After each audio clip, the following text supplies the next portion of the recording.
Now, we're going to go straight into the story so that you can see what this story is all about and how Esther was really courageous.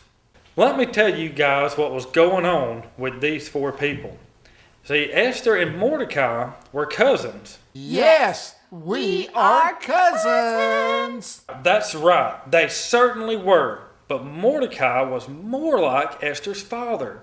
You see, he actually raised her from when she was a little girl. Oh, and the Bible also says that Esther was very beautiful.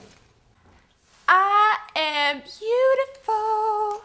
She was beautiful, and she was also a cool person. So she caught the eye of the king of the land, King Xerxes. He thought Esther was awesome. I think Esther is awesome.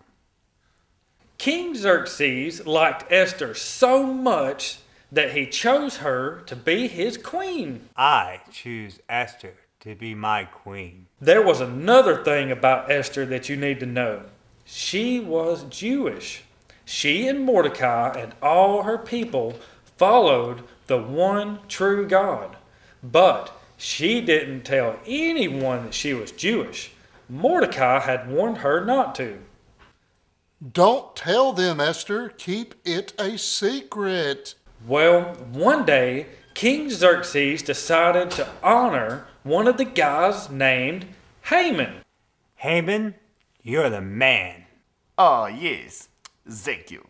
The king even commanded that everyone should get down on their knees and bow to Haman. But Mordecai would not do it.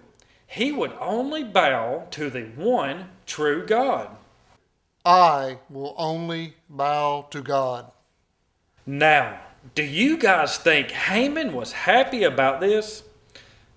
No, Haman was not happy about it at all. He even hatched an evil plan. See, Haman decided that he would get back at Mordecai for not bowing down to him. He would go a step further because he wanted to kill all the Jewish people living in the kingdom. Whoa, that's really, really bad. Haman approached the king and he tried to get him to make it official. He told King Xerxes, They follow God, not you.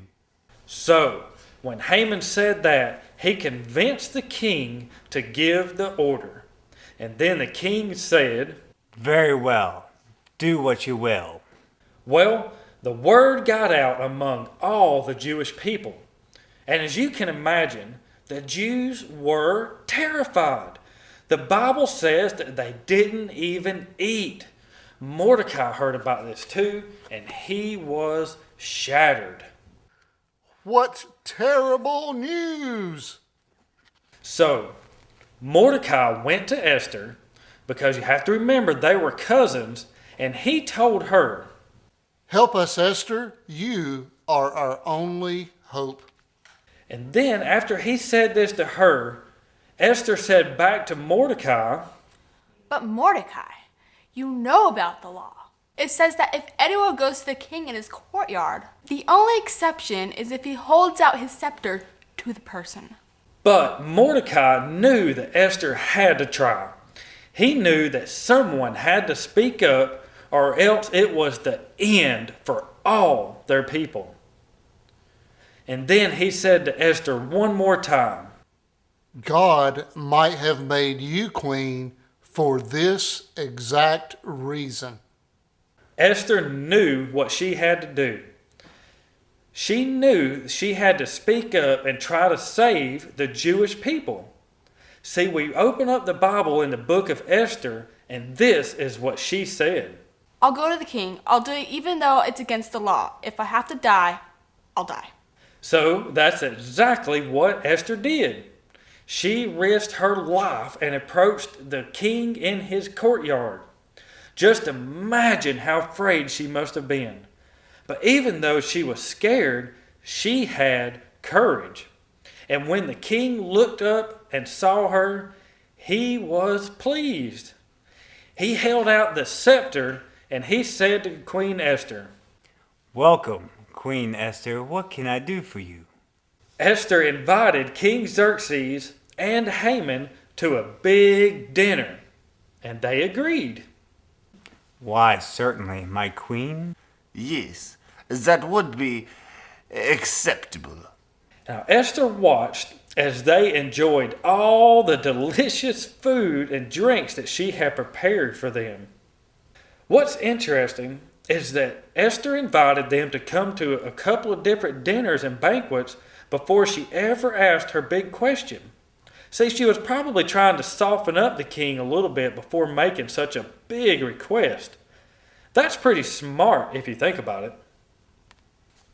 Well, at the last big dinner, Esther asked King Xerxes the ultimate question. The question that could save all her people. Her heart was probably pounding in her chest. If the king wasn't willing, this very moment could be the end. We read in the Bible, in the book of Esther, that this is what she said. King Xerxes, I hope you will show me your favor. I hope you will be pleased to let me live. That's what I want. Please spare my people. That is my appeal to you. Now, when King Xerxes heard this, he was furious. But the good news is it was not at Esther. King Xerxes said, Who is the man that dares to do such a thing, and where is he? and after he said this, his queen Esther spoke up, and this is what she said. He's right in front of you, King. He is the evil Haman. Now the king was outraged. How could Haman do this to Queen Esther? How could he plan to destroy her people? And so Haman had to face the same fate that he had planned for Mordecai.